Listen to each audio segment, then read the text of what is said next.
CMR shopping mall biggest festive ధమాకా గంటకు బహుమతులు గెలుచుకోండి. నమస్తే, నేను Keshav. Welcome to Suman TV. ఉరుమి మంగళం మీద పడినట్టుగా ఒక చిన్న అంశం పైన మొదలైన రాజకీయ రగడ అది చివరికి ఫిల్మ్ ఇండస్ట్రీ పైన పడింది.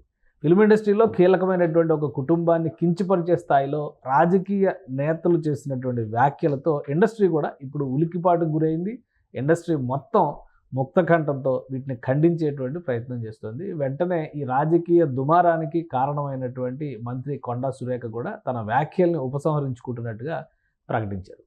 సో ఈ అంశం చూసిన తర్వాత ఇండస్ట్రీలో ఉలికిపాటుకు గురి చేసినటువంటి ఈ వ్యవహారం ఏ విధంగా మరలింది, అలానే ఏ విధంగా ముందుకు సాగింది, రాజకీయ నేపథ్య కారణాలు ఏంటి, వీటిని విశ్లేషించేటువంటి ప్రయత్నం చేద్దాం. మనతో పొలిటికల్ అనలిస్ట్ చంద్ర శ్రీనివాస్ గారు.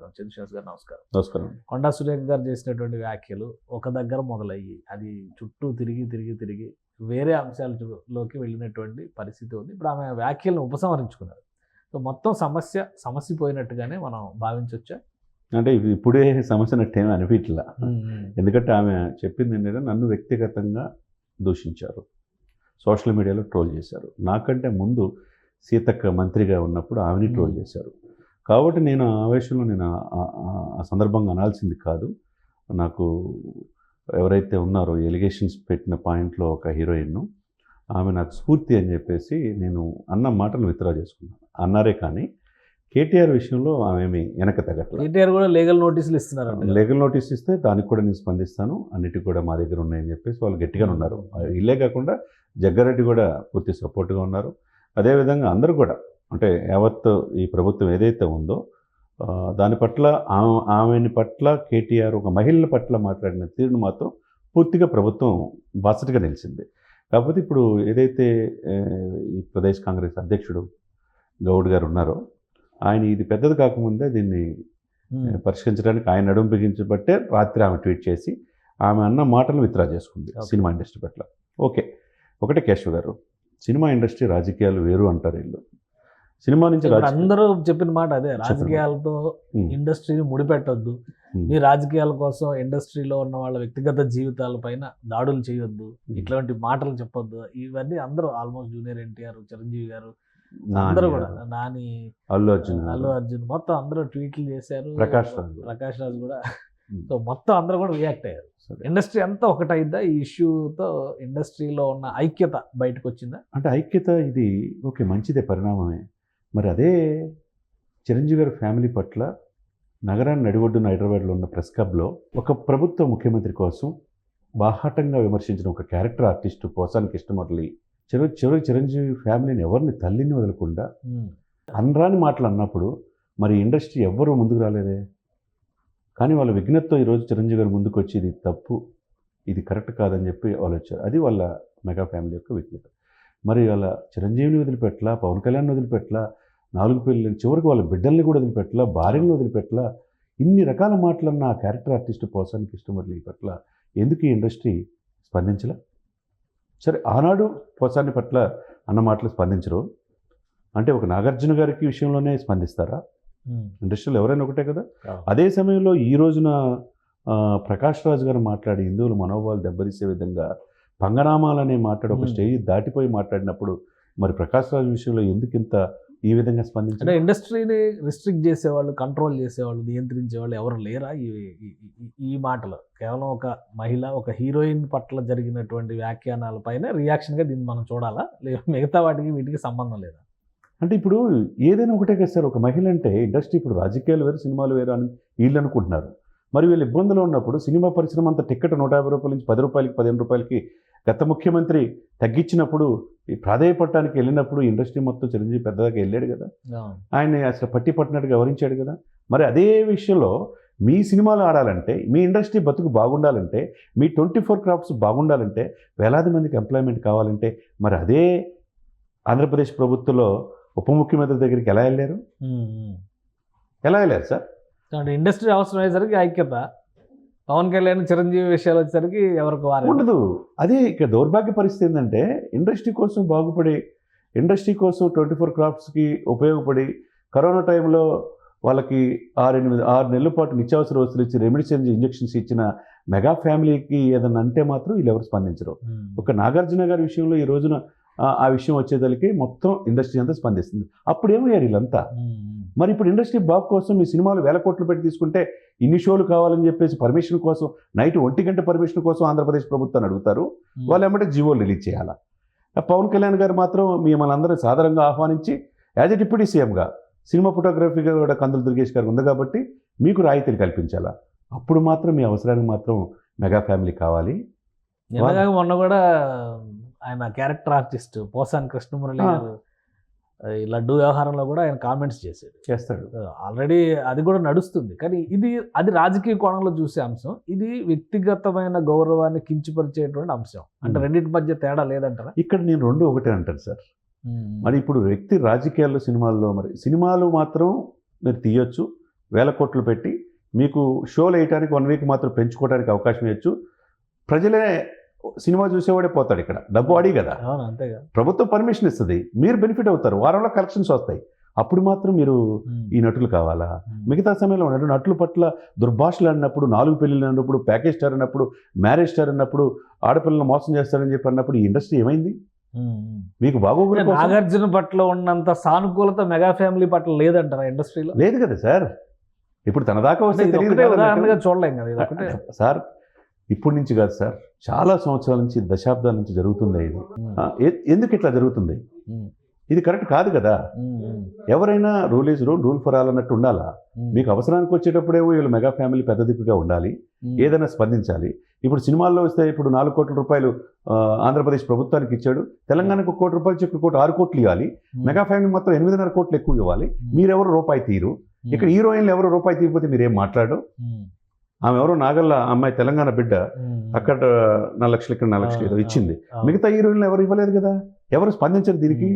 అంటే మీ సినిమాలు చూసేవాళ్ళు ఆనందపడి మీకు డబ్బులు ఇచ్చి ఆ డబ్బులతో మీరు ఎదుగుతారు, ఆ ప్రజలు ఇబ్బందులు పడి. ఈ విషయం పూర్తిగా వ్యక్తిగతమైనటువంటి అంశం, దాన్ని ప్రస్తావించి బజార్లో పెట్టడం అనేది సరైన విషయం కాదు. అది ఎవరు అక్కినేని ఫ్యామిలీకి ఒక రెస్పెక్ట్ ఉంది ఇండస్ట్రీకి, చరిత్రపరంగా చూసినా కానీ అటువంటి ఫ్యామిలీని రాజకీయాల్లో వాడొద్దు అనేది కదా ఇప్పుడు వాళ్ళు మాట్లాడుతున్నారు. కరెక్టే సార్. సో దీన్ని మనం ఎలా పోల్చి చూస్తాం? డెఫినెట్గా ఇక్కడ ఏంటంటే ఒకటి సార్, నిన్న కాక మొన్న మీరు ఎందుకు సినిమాల్లో హిందువుల పట్ల అంత హేయంగా చూపిస్తున్నారు, మీరు మార్చుకోండి, ఇట్లా అపవిత్రమైంది, మీరు స్పందించండి అన్నాడు. ఒకళ్ళని స్పందించారా సార్? పవన్ కళ్యాణ్ అడిగితే పవన్ కళ్యాణ్ మీద మాట్లాడి పంగనామాలు అని చెప్పేసి రాజకీయాలు మాడు అని మాట్లాడి వేరే రాష్ట్రానికి చెందిన వ్యక్తి ఇక్కడ నుంచి ఉంటుంటే ఆ ప్రకాష్ రాజ్ అనే వ్యక్తికి ఇట్లా మాట్లాడుతున్నాడు కదా, ఇది తప్పు అని చెప్పి ఇండస్ట్రీ ఎందుకు ఈ విధంగా స్పందించలా? అంటే ప్రకాష్ రాజ్ ఇండిపెండెంట్ కదా, ఆయన రాజకీయ దృక్పథాన్ని మాట్లాడారని అనుకోవచ్చు. మరి ఆయనకి రాజకీయ సినీ నటుడిగానే ఎందుకు చూడాలి? ఆయన మోడీ దేశాన్ని ప్రధానమంత్రి కాకూడదు అన్నాడు, ఆయన రాజకీయాల పార్టీలో ఉన్నాడు, ఆయన రాజకీయాల సినిమాలు 2 ఉన్నాయి కదా. ఇదే కేసీఆర్ గారు ఈ దేశాన్ని ప్రధానమంత్రి అవుతా అన్నాడు కదా. మరి ఆ వ్యక్తిని పవన్ కళ్యాణ్ పట్ల తిరుగుతుంటే మీరు ఎందుకు స్పందించరు? ఇండస్ట్రీలో క్లారిటీ రావాలంటారు. క్లారిటీ, రాజకీయం ఎటువైపు, సినిమా ఎటువైపు. సినిమా వరకు ఉండే వాళ్ళని సినిమా వరకే చూడాలి సార్. ఇప్పుడు 3 సినిమాలు ఉన్నాయి, ఇంకా సినిమాలో ఉన్నాడు కదా పవన్ కళ్యాణ్ గారు, జీవనోపాధి ఇస్తున్నాడు ఇండస్ట్రీకి. ఇప్పుడు తెలుగు పరిశ్రమ ఇబ్బందులు పడుతుందైతే తెలంగాణ నుంచి ఇక్కడ హైదరాబాద్ నుంచి వెళ్ళిన వాళ్ళందరికీ స్వాగతం పలికి వాళ్ళ సమస్యలను సాల్వ్ చేస్తున్నాడు కదా. మరి అటువంటిప్పుడు ఈ 2 ఒకటి అన్నప్పుడు ఇప్పుడు నాగార్జున గారికి ఫ్యామిలీ పట్ల ఈ ఇన్సిడెంట్లో స్పందించిన తీరు మెగా ఫ్యామిలీ పట్ల ఎందుకు స్పందించరు? మీరు ముందు మారాలి. మీ జోలికి ఎవరైనా వస్తే మేమంతా ఒకటే అనే భావన. రాజకీయాలకు అతీతంగా నాగార్జున ఫ్యామిలీ ఉంది కాబట్టి అందరూ రియాక్ట్ అయ్యారేమో.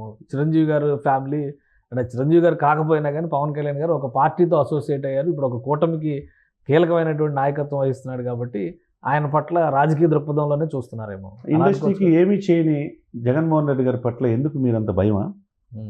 ఏదైనా చేస్తారులే పవన్ కళ్యాణ్ గారు అనే ఇదా అలుసా? అంటే వీళ్ళ పట్ల మాత్రం ఏమి తిట్టినా, తల్లిని తిట్టినా, బిడ్డను తిట్టినా, భార్యని తిట్టినా ఏమి చూసి చూడనట్టుంటారు. ఇప్పుడు మాత్రం ఈ స్పందన ప్రతి దాంట్లో ఒకే రకంగా ఉండాలి. ఒక ఆపదలో ఆదుకున్నప్పుడు, ఏదైనా ఇబ్బంది పడినప్పుడు, ఏ కుటుంబానికి జరిగినా ఒకటేగా ఉన్నప్పుడే ఇండస్ట్రీ బాగుంటుంది. కాబట్టి ఇప్పుడు ఇది కరెక్ట్ కాదు కదా. కాబట్టి ఏదైనా కానీ సార్ వీళ్ళల్లో ఒక మార్పు రావాలి, వీళ్ళలో ఒక ఐక్యత రావాలా. ఏ చిన్న జరిగినా ఎవరో ఎక్కడో శ్రీరెడ్డి అంట, చిన్న తిరుపతి ఎక్కడో బెంగళూరు వెళ్ళిపోయి పారిపోయింది అనుకుంటే ఇప్పుడు ఆమె మాట్లాడుతుంది, ఏది చిరంజీవి గారి గురించి మాట్లాడుతుంది, అందరు ఇండస్ట్రీ మొత్తం మాట్లాడుతుంది. వాక్ స్వాతంత్రం ఉంది కదా, ఏదైనా మాట్లాడచ్చు, ఎవరైనా మాట్లాడచ్చు. ప్రకాష్ రాజ్ మాట్లాడవచ్చు. ఈ ఎక్కడో చోట ఇది కట్టడేసే పరిస్థితి రావాలి. ఒక అథెంటికేషన్ ఇది ఉండాలి. ఎవడో మొన్న ఈ మధ్య ఒక డ్యాన్స్ మాస్టర్ మీద ఇన్సిడెంట్ జరిగినప్పుడు మొత్తం ఇంత స్పందన ఎందుకు లేదు ఆ రోజు కూడా? ఆమె కూడా ఒక మహిళే కదా. ఎవరైనా ఒకటి ఉండాలి కదా సార్. ఇక్కడ ఏంటంటే ఎవరైనా కానీ అంటే అది పోలీస్ కేసు ఎంక్వైరీలో ఉంది కదా, విచారణ జరిగిన తర్వాత నిజాలు తెలిసినాక రియాక్ట్ అవుతారేమో. ఈ విషయం అసలు ఏమీ లేకుండా ఆరోపణలు చేశారు, సంబంధం లేని వ్యవహారంలో ఆ ఫ్యామిలీని లాగారు అనేది కదా ఇప్పుడు నడుస్తుంది సార్. ఇక్కడ ఏదైనా ఒకటే సార్, స్పందించే హృదయం ఉండాలా. ఇండస్ట్రీ బాగు కోసం స్పందించే, ఇది అటు పవన్ కళ్యాణ్ అయినా చిరంజీవి అయినా, మరి ఆ ఫ్యామిలీల పట్ల ఎప్పుడు విమర్శిస్తుంటారు ఈ సోకాళ్ళు కొంతమంది. ఈ ఇండస్ట్రీ అప్పుడు ఎందుకు స్పందించట్లా? ఇండస్ట్రీ పెద్దలు ఎందుకు అంటలా? ఇప్పుడే ఎందుకు ఇంత బాగా స్పందిస్తున్నారంటే ఒకటిగా ఉండాలా. వీళ్ళలో ఎవరు పోసాన కృష్ణమూర్లైనా, ఎవరు ప్రకాష్ రాజ్ అయినా, ఎవరు మాట్లాడుతున్నా వీళ్ళు మా ఫ్యామిలీ కదా. ఒకప్పుడు ఇండస్ట్రీ నుంచి వెళ్ళిన రాజకీయాలు వెళ్తారు కదా. రాజకీయాల ఇండస్ట్రీ వేరు కాదు కదా. మీరు కష్టాలు ఉన్నప్పుడు మాత్రం ఈ రాజకీయ నాయకులు కోట్ల రూపాయలు ఇవ్వాలి. మీకు సమస్యలు, ఇండస్ట్రీ సమస్య ఉన్నప్పుడు ఈ రాజకీయ నాయకులు మీకు చేయాలి. రాజకీయాలతో మాకు ముడిపెట్టొద్దని మీరు ఇప్పుడు అంటారు. మరి ఎట్లా? What is this?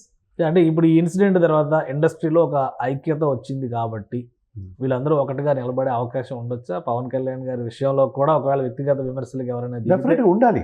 ఆ ఆలోచన వీళ్ళకి కలగాలి. కనువిప్పు ఇప్పుడు కలిగింది ఇన్సిడెంట్ తర్వాత. డెఫినెట్గా పవన్ కళ్యాణ్ లాగా రేపు ఈ రోజు నాగార్జున లాగా రేపు మా ఫ్యామిలీ కావచ్చు, మేము కూడా కావచ్చు.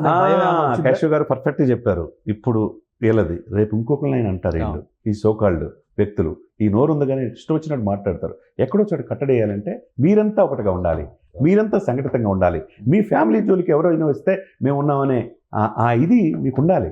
మీలో మీరు ఐక్యత లేకపోబట్టే ఎవరు ఆడిన ఆట వాళ్ళు ఆడుతున్నారు అంతే. దీనికి కారణం ఎవరు? ఎందుకు మీరు రాజకీయాలతో మమేకం అవుతున్నారు? ఎందుకు ఒకరిని సపోర్ట్ చేస్తారు, ఇంకొకరిని సపోర్ట్ చేయకుండా? మీరంతా ఒకటైన భావన కలిగిస్తే మీ జోలికి ఎవరు రారు కదా. ఆ ఆలోచన వీళ్ళలో ఉండాలా, వీళ్ళలో మార్పు రావాలి. రైట్. థ్యాంక్ యూ చంద్ర శ్రీనివాస్ గారు. ఇది పవన్ కళ్యాణ్ విషయంలో ఒక న్యాయం, చిరంజీవి విషయంలో మరొక న్యాయం, నాగార్జున ఫ్యామిలీ విషయంలో మరొక న్యాయం. ఈ తరహా తీరుతో ఇండస్ట్రీలో ఉన్నటువంటి అనైక్యత స్పష్టంగా ప్రజల ముందర కనిపిస్తుందని చంద్ర శ్రీనివాస్ గారు విశ్లేషిస్తున్నారు. ఇప్పుడు ఎలా అయితే రియాక్ట్ అయ్యారో, ఒక ఇండస్ట్రీలోని మహిళకి అవమానం జరిగిందనేటువంటి ఉద్దేశంతో ప్రభుత్వాన్ని ఎదిరించే స్థాయిలో మాట్లాడిన వాళ్ళు ఆ రోజు నోళ్ళు ఎందుకు తెరవలేకపోయారు అనేది చంద్ర శ్రీనివాస్ గారు వేస్తున్నటువంటి ప్రశ్న. ఈ అంశానికి సంబంధించి ముఖ్యంగా కొండా సురేఖ క్షమాపణలు చెప్పిన తర్వాత ఈ ఉదంతం ముగిసినట్టుగా భావించవచ్చు. అలానే రాజకీయ కోణంలో మాత్రం ఈ ఆరోపణల పరంపర ఇంకా కొనసాగే అవకాశాలు స్పష్టంగా కనిపిస్తున్నాయి. ఇది special discussion. Keep watching. Suman టీవీలో మీ పర్సనల్ అండ్ బిజినెస్ ప్రమోషన్స్ కోసం కింది నెంబర్కి కాంటాక్ట్ చేయండి.